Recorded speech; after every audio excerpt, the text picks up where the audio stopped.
Assalamu alaikum and peace be unto all of you.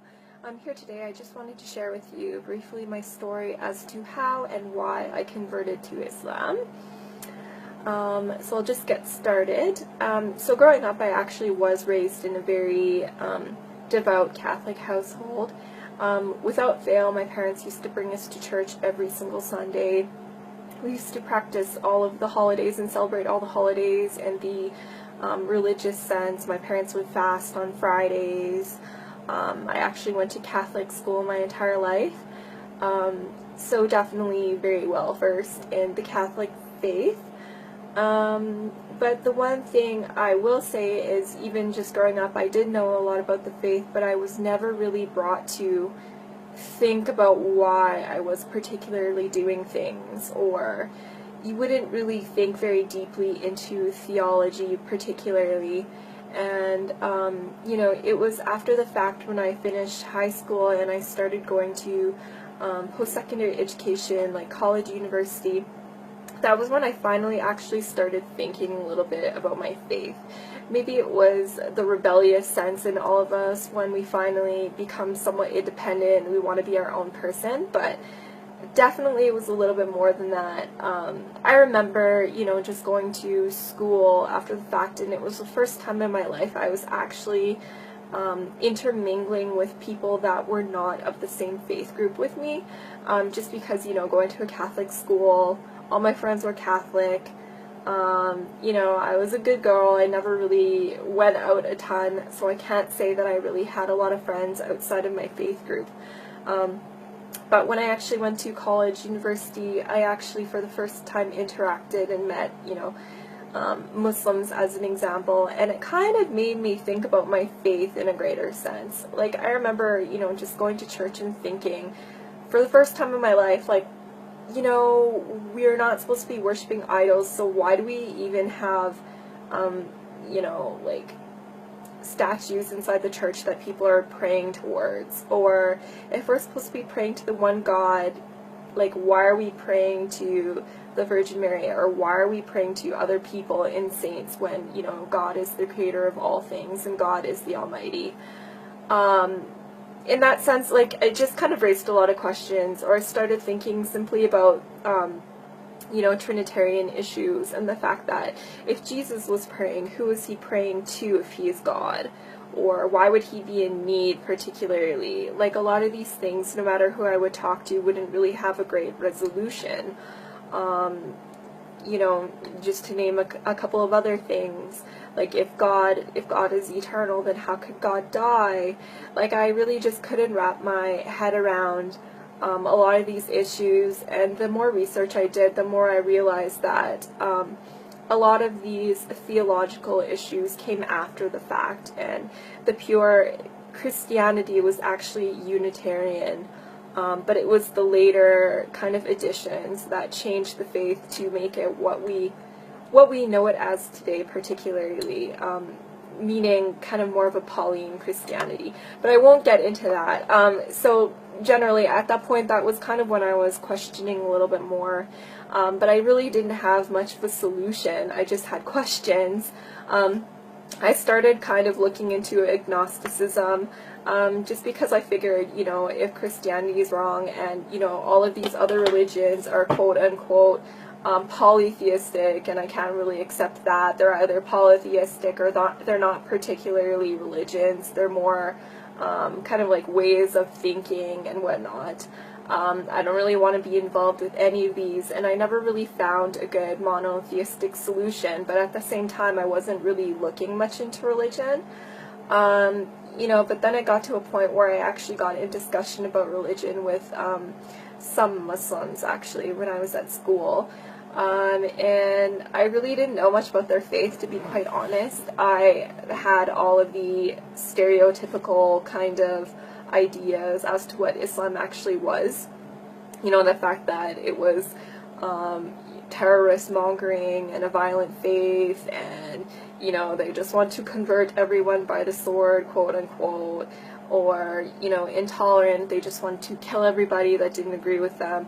You know, very, very shallow kind of ideas as to what this faith was. But the more I kind of started asking questions about it, the more I was kind of finding myself strangely attracted to this religion, basically because of the fact that they believed in the existence of the one God. They believed in God's oneness. They believed in God's eternity, everlastingness, you know, but without all of the mental confusion. It was just, you know, basically belief was broken down into the fundamentals, and it was something that everyone would be able to digest without actually having to do any mental gymnastics.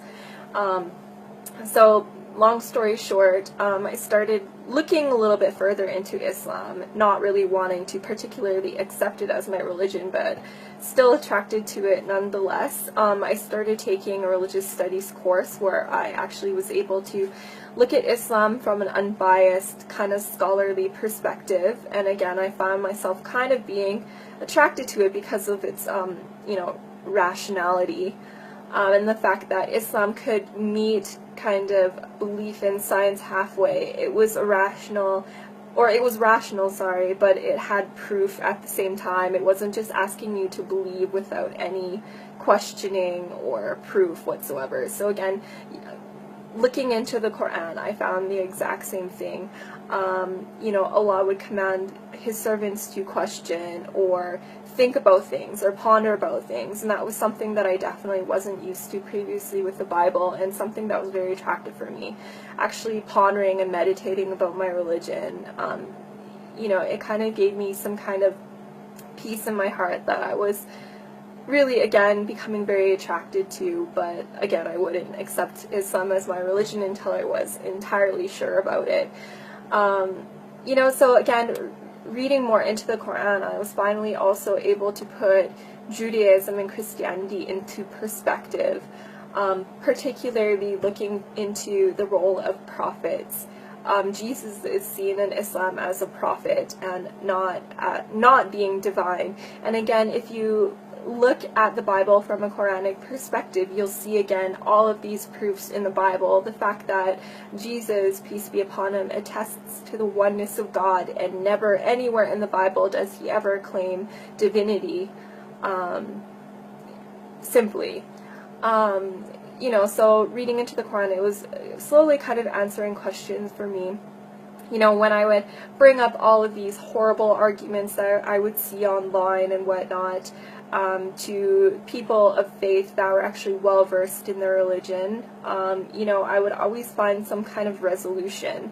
Whenever I had a question about Islam, I always thought that it would kind of be a breaking point, and this would be the reason why I can't particularly believe in this faith, but it always ended up being to the contrary. And, you know, along my journey, I was probably looking into Islam for maybe about, I would say, 2 years or so, and it was continuously the same thing, where it was working for my benefit and not on the contrary. And basically, whenever I would see all of these negative comments online or get all these negative comments from people, or even myself argue with people, it would just bring me to gather more knowledge about the religion, and actually got me to a point where I was very comfortable accepting Islam for what it was, but I still didn't make that final step of affirming my faith. And then I found it was actually just one very last driving point that brought me to accepting Islam. When I was actually very close to accepting Islam, I was doing an internship in Edmonton, where I was in school at the time. And this was coming to an end, and I was on my way back to Calgary, where I would actually be living with my older sister for the first time in many years, because she had actually been in Edmonton for university and I was in Calgary. It was just a big jumble. But anyways, so that was the very first time I would be living with her in years. And I just remember one morning, I remember this very vividly, and it was actually the middle of Ramadan. I wasn't practicing or anything yet at that point. I'm still looking into Islam, but I heard like some crazy rustling noises and business going on in the kitchen, and I was like, what is this? What is going on? And it was really early in the morning, and then I found my sister in there eating a bowl of cereal, and like she had all this food around her. And I kind of questioned her as to what she was doing, and I realized at that point that she was trying to attempt to fast. So everything kind of came together at once, and I realized that at the same time when I was looking into Islam, my sister was also, even though we were separately living in completely different cities and didn't talk about religion whatsoever, we were actually going through the exact same thing. So that kind of brought me to a point where I was feeling a little bit more comfortable in my decision, you know, to potentially accept Islam. And my sister and I, we ended up actually going to a lot of religious lectures and lessons together, and kind of furthering our knowledge together and searching together. And we got to a point a few months later where we actually ended up attesting and affirming our faith in Islam together and saying our Shahada, Alhamdulillah. And since then, it's been about 4 years. So I've, since then, you know, my life has changed dramatically, for the better. Finally, as a person, I feel so whole. You know, before Islam, I would go to bed at night and I would honestly not be able to sleep because I felt like I was purposeless. And I felt like, you know, extreme fear of, you know, what was going to happen to me. You know, am I just like this lump of flesh and I'm just gonna die and rot in the ground? Like, I just really felt unfulfilled, and I felt like there was no purpose for me. But in my life now, I can say that every single moment of every day, I feel like I'm accounting for it, and I actually have a purpose, and our purpose is to worship the Creator and devote our life to the Creator in the way that He has outlined in the Quran. Very, very simply speaking.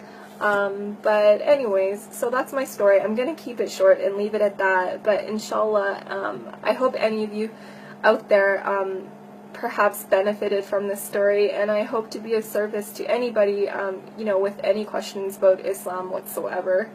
I would love to kind of dispel any myths and use my knowledge that I've gained over the past couple of years to, you know, maybe inspire you guys in some way, or at least provide you with some knowledge, or answer any of the questions that you've been burning to have answers to. But for now, assalamu alaikum.